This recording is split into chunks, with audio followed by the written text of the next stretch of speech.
Raid. What makes this classic Black Ops 2 map worthy of a remaster in Black Ops Cold War? Well, it does give you the feel of what it was like for the FBI to raid Jake Paul's Hollywood mansion, so perhaps it's topical, right?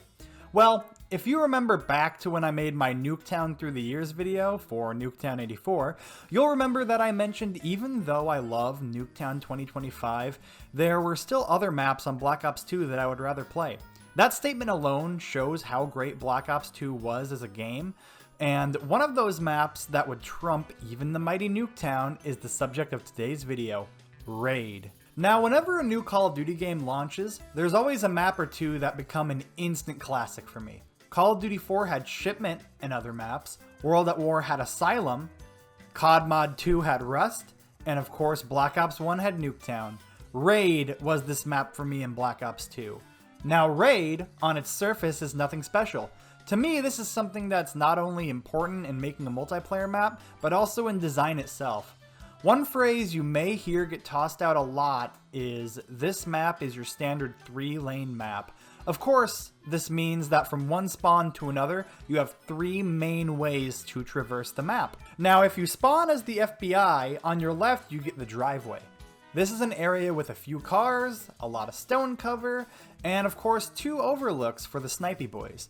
On the right, you get the infinity pool area. Now, this area is awesome because it's the most asymmetrical part of the map. Sure, on the FBI side, you get the bedroom overlook, but this is not mirrored quite the same on the Merc side. Now, in the middle lane, you get the courtyard, and this is where all the magic happens, baby. This area is one that may seem like a death sentence, but a good player will know how to keep himself busy, because there's plenty of bits of cover with rocks and trees, and there's large sightlines that provide, a good advantage if they know how to use it. Now that we talked about what a 3-lane map is and why this map fits that formula, let's talk about what this map does well to set itself apart from the rest.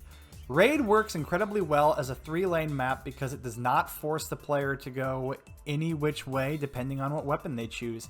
Yes, the driveway and infinity pool areas have longer sight lines, but both those areas also have tons of cover to use. The driveway has cars and all those stone pieces that I mentioned. The infinity pool, which is definitely meant to be the main sniper's hideout because of the longer sight lines.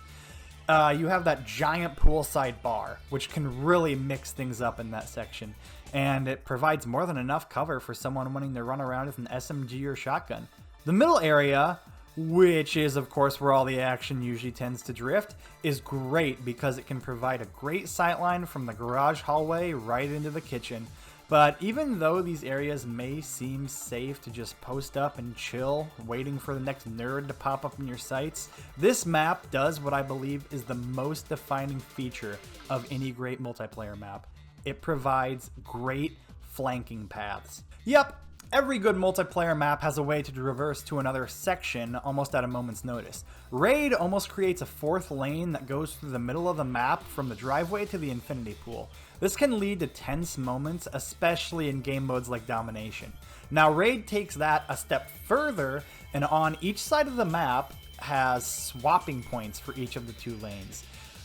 These are located opposite each other. On the Merc side of the map, you have the kitchen shortcut to the pool room, and that's through the money and drug room. On the FBI side, you have the garage hallway shortcut that leads to an office and out onto an overlook of the driveway.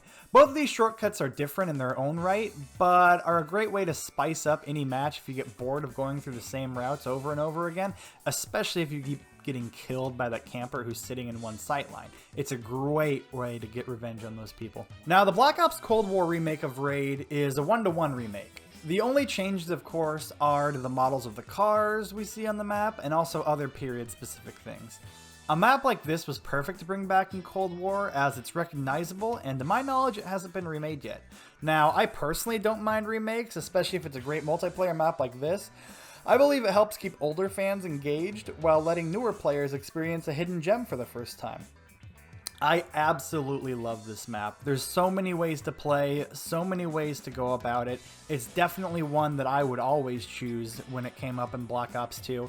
And it also helps I'm a bit of a Black Ops 2 fanboy. That game was incredible, and I hope someday we just get a full remake of that game because I love it that much. Anyway, I want to say thank you so much for watching this video, and let me know if you want me to make more multiplayer map videos like this in the future. I know my Nuketown Through the Years one has been pretty successful, and I really enjoyed making that one, and I enjoyed making this one. So I hope you subscribe if you're new, and while you're at it, leave a like on the video so I know for sure that you enjoy this type of content. One thing I want you to do for me, have a great rest of your day.